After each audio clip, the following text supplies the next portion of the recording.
Hello. Our next Evolution of Sports talk is, sponsored by CDW. This is Ken Lavelle from the PGA Tour, and he'll be introducing the speaker. Hi, my name is Ken Lovell, and she said I am with the PGA Tour. And I'm here, I'm going to take about 5 minutes and explain, really I'm going to introduce the data, and then I'm going to turn the time over to Lou Riccio, who I'll introduce in just a second, because he's going to explain what it's good for. So basically, the very brief version of what we want to talk about today is that in about 1999, the PGA Tour decided that we needed to come up with a new way to collect, to score the entire sport. That is not a small undertaking. Before that time, we were using a very hand-based system, and real-time was a nice thing to say, but not something that happened very often. In about that period of time, we started putting lasers on every golf hole and shooting the golf ball in 3 dimensions wherever it landed. That led to a data set that was pretty rich, and we didn't know exactly what we were going to do with it, but we knew that we wanted to feed a couple of key clients, most importantly television, our scoreboards, and our fans. But the unintended consequences of collecting that data were pretty impressive as far as what we've seen come out of them. One of them, and I like to think of this as in a traditional consumer packaged goods company, you might have a group of people that are working on very applied. They're making laundry soap get to the market, want to make it better, but you also have people working on upstream technologies. They want to figure out some random molecule that's going to be better, and you don't know why. We found that there were a group of people that were very interested in taking our data and finding that random molecule. And so we, shortly after introducing the new system and working the kinks out and getting it built up, we found a community in academia that was very interested in looking at golf data. It turns out that people like golf, and they're pretty interested in what they can do with it. And that passion has worked somewhat to our advantage. We created a system informally at first, and later we formalized it in about 2000. We started collecting the data consistently in 2003, and in 2005 and 2006, we started putting the data out there for academics to use. We created a legal framework, which we could do a whole other presentation about, but I won't because it's legal, that allowed us to give the data to them for use in any fashion that they wanted to do and study it and publish it, provided that they attributed it correctly. And that has led to a community of committed people that are looking at golf data in ways that we, frankly, had no anticipation. We didn't expect it at all.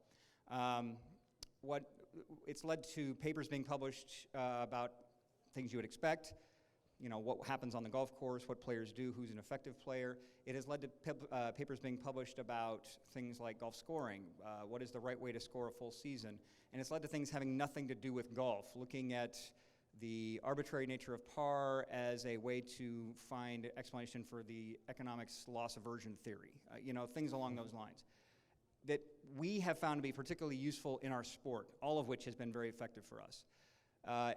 We continued to expand that program in about 2005 and 2006, and we've been working in cooperation with CDW because they quite literally make it possible for us to do these things with the technology that we work together on.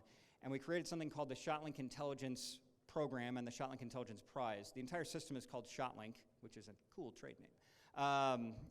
And what we did was last year, we created the ShotLink Intelligence Prize, and we said, you guys are writing these papers already. Anyone that's interested, write a paper, submit it. We put together a panel of judges, and we're going to give away a prize for the one that does that. The person I'm about to introduce is the first person that won that prize, but I'm also happy to report that we're doing it again and even expanding it. And we've made the prize a little bit bigger. It's also it stays in the family, so to speak. What you win if you publish the best paper that has something to do with producing good information out of golf statistics is $30,000 worth of computer equipment. We raised that slightly, thanks to our friends at CDW, because it was $25,000 last year. This year we've changed it, and it's $20,000 worth of equipment to the institution, and another $10,000 to you personally for use in that kind of equipment. So as we learned in the last presentation that was in here, sales incentives tend to be tied to compensation, so we're trying to push that particular button. But the thing that is most interesting about it to us is the interest that it has driven in the sport. Perhaps the most relevant thing is that we added an additional core statistic to our set of stats because of the work that's been done in academia along these lines. We created worked with We saw the work being done, figured out a way to apply it in real time, and have put that into the list of statistics to say these are the things we report every day about every round of golf that's played on the PGA Tour, and that's a stat called strokes gained putting, which a number of people in this room, I believe, actually have worked on, and several institutions in this area also did some work on. So with that, the thing that I'd like you to take away from us, from my piece of this right now, is that we have a set of data, and it is interesting and useful, and we are very happy to have anybody that would like to work on it.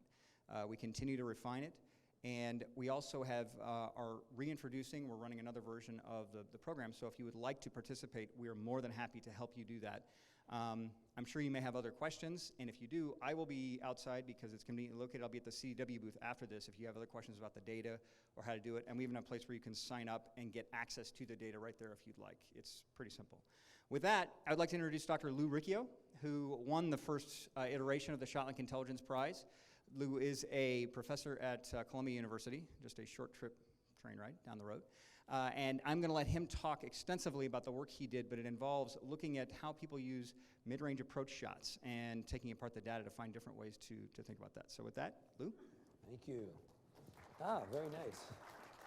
Thank you for that wonderful introduction. I'm excited to be here. I'm excited to be associated with the PGA Tour by winning the prize, and I hope to present an interesting enough presentation that you will choose to get involved. As many people get involved as possible in this terrific program that the PGA Tour and CDW is doing to help the sport understand what's going on. And golf is somewhat late to the game in this program. Let me just give you a little history. President Truman once said that the only thing new in the world is the history you didn't know. Data used to be hard to come by. When I started in this business in the 1970s, data was not as easy as it is today. My favorite philosopher, Yogi Berra, said you could observe a lot just by watching. You had to go out and actually collect the data yourself. And to a certain extent, golf was somewhat anti-analytical. And people in the other sports have noticed that over the years, more people are getting receptive to analysis. But for a while there, it was quite anti-analytical. I go back to the early reports that were done. Jack Reddy did a statistical study, the first one that I know of, reported in the USGA's Golf Journal on some statistics he collected at the 1963 US Open. Cochran and Stobbs wrote the great book, The Search for the Perfect Golf Swing. In the back end of that book, they did a statistical analysis of British PGA pros. Klein Soley was one of the real pioneers in this business and wrote a great book on how well you should putt by doing a detailed data analysis of putting at all handicap levels and the pros.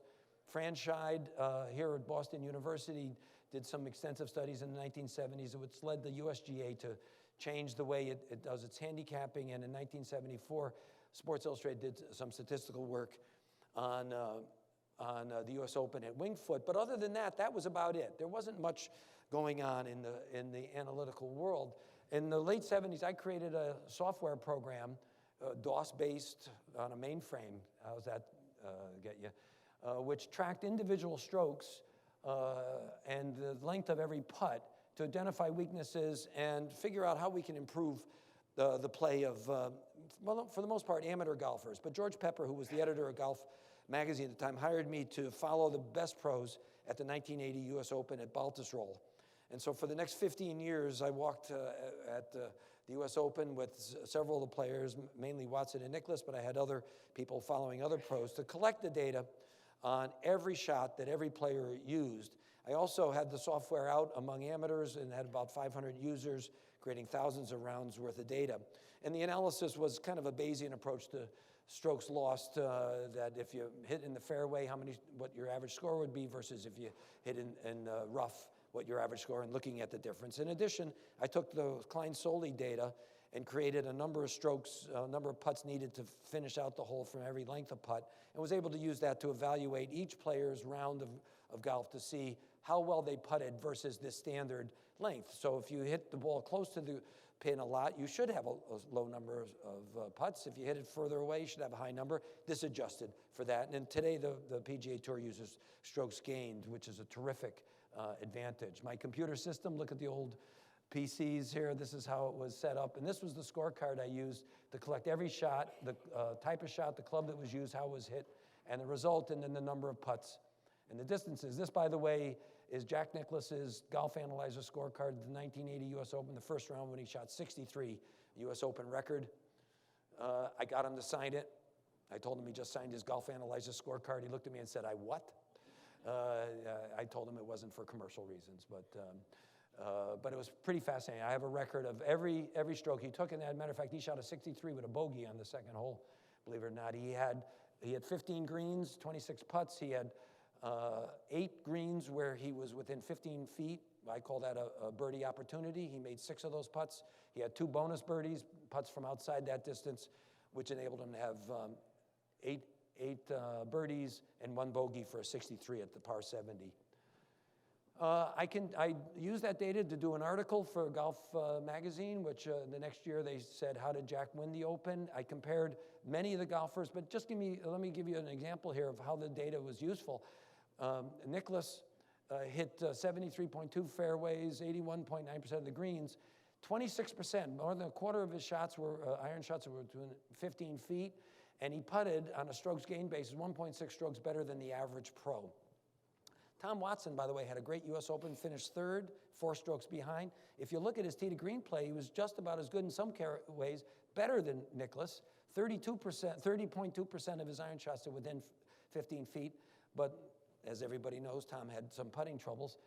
7.7 strokes worse than the average pro. Nicklaus beat him by 2 strokes on the greens, and Tom must have averaged about 2 strokes better tee to green. Interestingly enough, I asked P.J. Boatwright, who used to set up the U.S. Open, what he thought the fairway rough should cost on a par 4, and he said about half a stroke, and sure enough, it came out to almost exactly a half a stroke. He wanted to say that the chance of a bogey, would be about half, just the same as the chance of a par if you missed the fairway. Once I had all this data, I was able to do some regression analyses, some other data analyses with all the data I had for not only the pros, but the amateurs. And I regressed it from a wide range. I published that information in a 1987 Golf Digest article and a 1990 World Scientific Congress of Golf journal. And I found out a couple things. At that time, without statistics, we knew very little about the game, and people mostly talked about putting as the main discriminating factor between good players and bad players. And I came to the conclusion that putting was not as big of a discriminator. There was mostly greens and regulation. Actually, Donald Trump used to introduce me as Lou Riccio, the guy who believes the putting's not important. And I had to explain, no, I didn't say it was not important. It's just not everything. And everybody thought it was everything. It turns out greens came out to be a much stronger factor. Matter of fact, they came up with a modestly named rule, Riccio's rule. Score equals 95 minus 2 times the number of greens in regulation. And if you use that over a number of rounds, you average it out, it comes pretty close. Matter of fact, the easy way to remember the rule, if you're an amateur golfer, is 3 greens break 90, 8 greens break 80, and 13 greens break 70. So if you want to become a better golfer, you want to play in the 70s, you better get your greens in regulation up to about 8 or more. And it turns out that if greens in regulation are so important, what gets you greens in regulation? It turns out iron accuracy. And which is interesting because that's exactly what Cochran and Stobbs found in their search for the perfect golf swing. So if this is so important, we need to understand more about accuracy. Now, as I mentioned, putting wasn't as highly correlated, but it was correlated. It was strong. So I came up with a new rule, and if you use this now, 58 minus 4/3 greens and regulations plus putts, on the PGA Tour, we've tested this on the PGA Tour. For each round, 80% of the rounds are within 1 stroke, using that as a predictor. And of course, these are general statistics just to give you an idea. The main breakthrough here was similar to when Bill James said that batting average was not that important, not making outs was important, which was kind of a big change. The shift from putting to greens and regulation it was quite a bit of a sea change for the way people understood what was important in the game of golf. By the way, if I came up with these average. These are very average. There's lots of variability in golf. But a typical 95 shooter hits no greens, and maybe a green every now and then, and takes about 37 putts. And you see an 89 shooter on 3 greens, 35 putts, a 79 shooter, 8 greens, 32 putts, and a 69 shooter, around 13 greens and 29 putts, which comes out to pretty much what the pros do, just slightly about 12 greens in regulation or so, and just under 30 putts on average. So the 26 strokes difference from a 95 to a 69, 8 are putts and 18 are tee to green. So the tee to green is more dominant, but putting's not inconsequential, it's just not as important. As Ken mentioned, in 1999 or so, the PGA Tour came up with the ShotLink system. Every shot, every player, every PGA Tour controlled event, nearly 1.5 million shots per year. For a guy like me, this is statistical heaven. It's just fantastic. For a guy who had to traipse around the course to collect everything and talk to the caddies and talk to the pros and try and get everything, here it is, right in front of us. If you haven't been to that website and seen what they have, it's just fantastic. You're missing out on a great thing. So what does ShotLink tell us? And as Ken mentioned, this is the time to get involved in it because it's less than 10 years old, and there's so much data there to do things with. But I took a shot at looking at some of the stuff based on the earlier work that I had done. And from the ShotLink data, we know some very obvious things, which are fun to talk about. First off, everybody knows Bubba Watson hits the ball longer than everybody else, 310 to 320 yards on average. And we know that Jerry Kelly is the straightest, has the highest percentage of drives in the fairway, and that Brent Snedeker does the best on the strokes gained measure, and reasonably consistent across the board on average. And the stats in between, by the way, the driving and putting, are wonderful. There's all kinds of terrific stuff in there. But they're detailed, but not necessarily illuminating. There's so much going on. How can I make sense? How can I make sense? And particularly since iron play is so important, how can I make sense of that information? So now, if you look at the greens in regulation, you'll see that Bubba Watson scores very high on the greens in regulation ranking. Now, why is that? He hits far more greens than Ben Curtis, who's a well-known but average pro on the tour. And why is it? Well, it turns out that Bubba's hitting the ball 30 yards further. So he's hitting into the greens, and everybody knows distance has a significant effect in the game of golf. He's hitting the ball 30 yards closer. So how can we take account for the fact that they hit the ball, they drive differently when we're trying to figure out who's the better iron player? Obviously, Ben, if he's hitting from 190 yards and Bubba's hitting from 160 yards, the chances of hitting the green is going to be very different. So I set out to develop such a stat. So what I did was I looked at every par four, every fairway shot between 150 and 225 yards for every pro, for every round, for every tournament of the year. I figured from 150 to 225, they're most likely using the iron clubs. So the longer hitters probably wedges at 150. The shorter hitters probably a 3-wood at 225 yards. But overall, it's pretty good range to consider iron clubs. And on a par 4, they're aiming for the green. They're not laying up. It's not like a par 5 where you might be laying up because there's water in front of the green. So I wanted to find the relationship. I did this for green hitting percentage. I also did it for average distance from the hole after the shot. But I don't have that information here. I don't have enough time to go through that. Well, anyway, here's the deal. We did this by looking at every shot. Turns out we got a wonderful straight line. This is like statistical, amazing statistical result. You usually get a nice football of data with a trend, and you can fit a line through it. But here we got a really wonderful straight line. From 150 yards, the pros average about 80%, 81% in the data we used in 2012. From 150 yards, about 80%, and from 225 yards, about 42%. You can look at a formula like that, but here's the data. And I was astounded that we got such a nice line with very little dispersion around that line. By bucketing, what we did is we bucketed every 2 yards, and we took all the shots from that distance and found out what the percentage was, and there it is. And I was astounded. Well, what you can do with this is now have a standard. We have a standard for which we can measure how a pro hits versus the distance he's hitting into. In other words, if you're hitting from 190 yards, you would expect to hit, on average, around 55% of the greens. If you're hitting more than that, your adjusted value will go up. Your performance is better than average, so your adjusted values go up. So what do we do with this? For each pro, you could find their personal line. We took every shot, we found out what their percentage was, and then adjusted the overall green hitting percentage on par 4s for this adjustment to see who was the best at hitting the greens, given that we took out the advantages of the long hitters. Well, it turns out Bubba still does very well.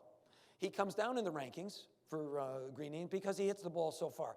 In general, the longer hitters come down in the rankings, the shorter hitters come up in the rankings, but they're not all equal like that. So there are some things that you could really find out by looking at this. Turns out Tiger is really outstanding, as you would expect. Matter of fact, this data, if you go back before 11-9, you'd probably find him to be absolutely the best. but he's still outstanding. Who's the best? Well, let's look at Bubba Watson. The green line, although it's slightly, it needs to be adjusted a little bit there, but the green line is the average line that I showed earlier, and there's Bubba Watson's line. And at every length, Bubba turns out to be an excellent iron player, better than the average pro. Everybody knows of him as a great driver. He's also a great iron player. Well, can you think of another guy that hits the ball a long way? Anything? Another one? Dustin Johnson. There's Tiger Woods' play, by the way. He's also better than the average pro. They all got up to around 80%, almost all of them. Look at Dustin Johnson, his line. Now, Dustin Johnson hits the ball the same distance, almost the same distance as Bubba. He's hitting the ball into the greens from the left-hand side of that graph, the shorter distances. The scale is 150 to 225 in reality.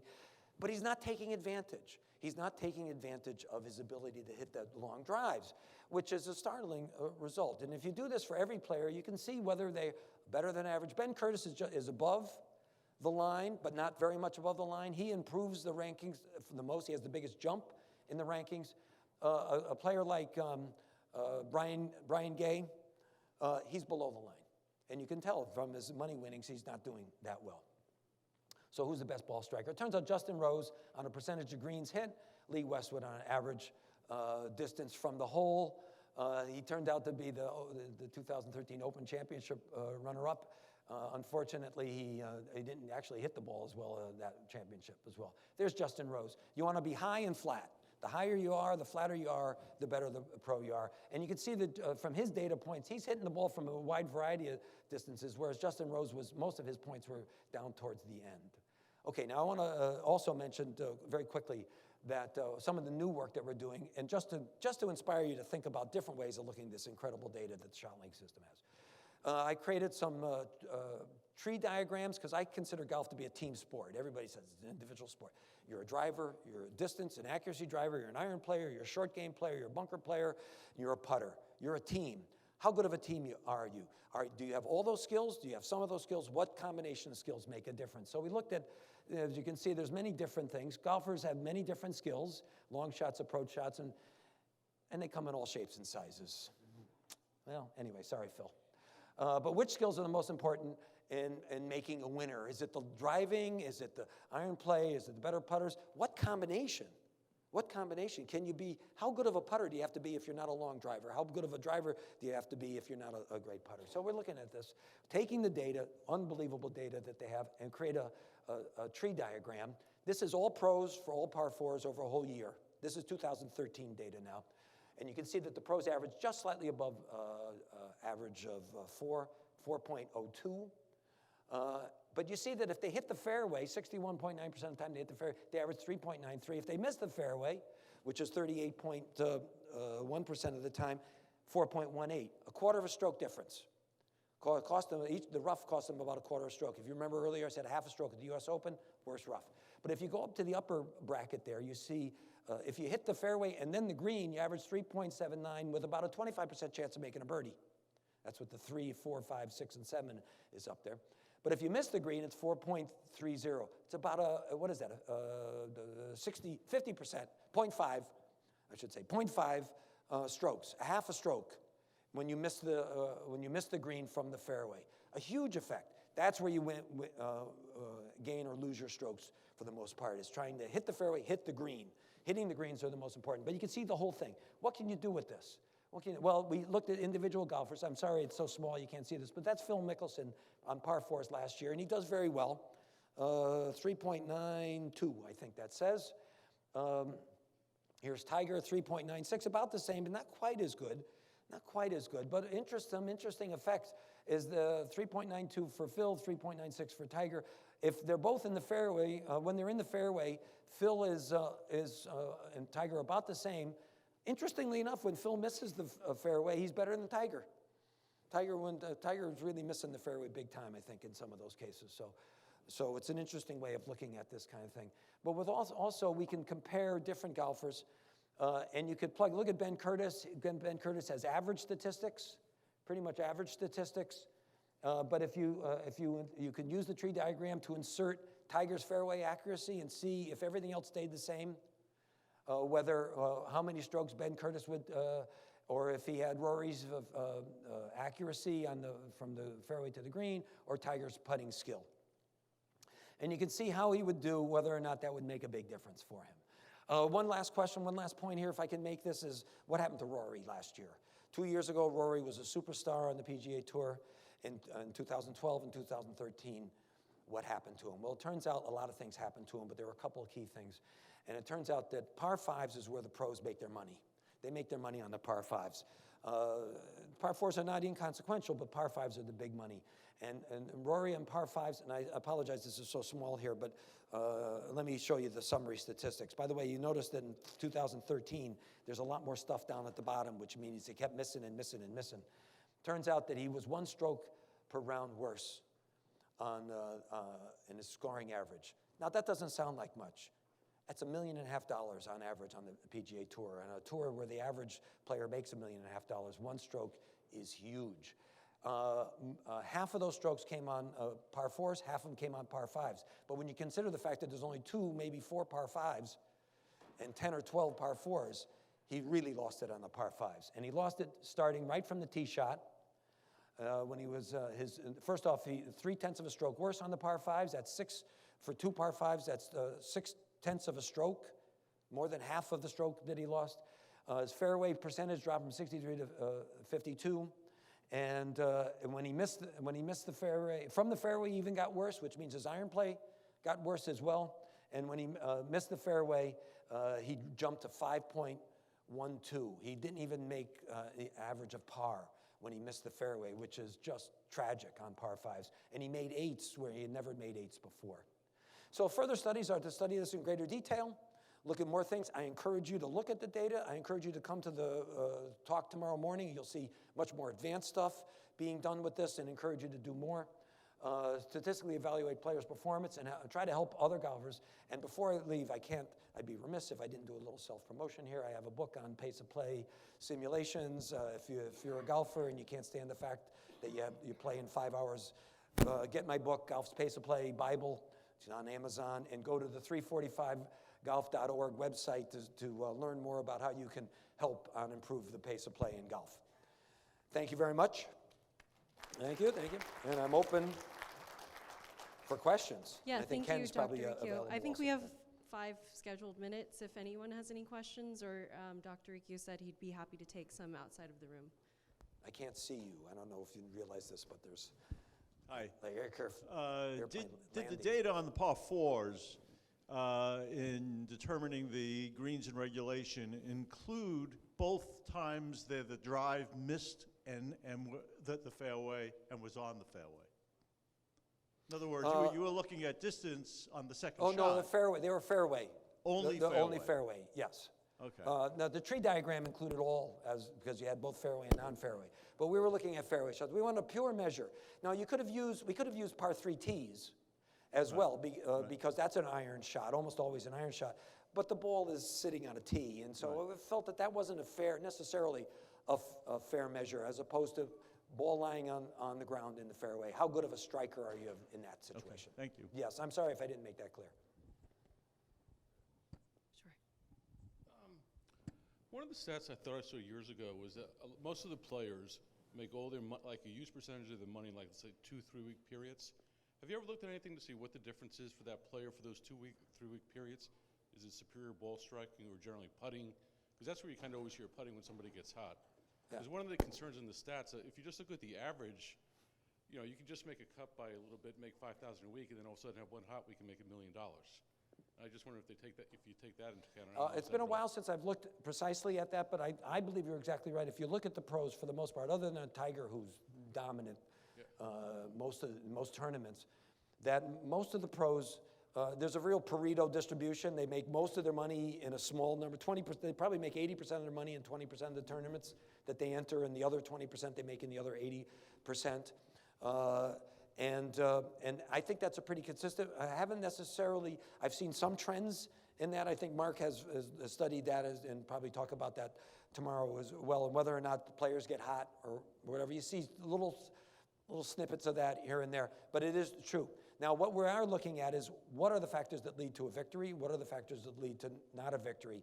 And you saw, it's interestingly enough that the consistency in golf is yet to be determined. You know, Jim Furyk hits the ball every year about 280 yards, his tee shots.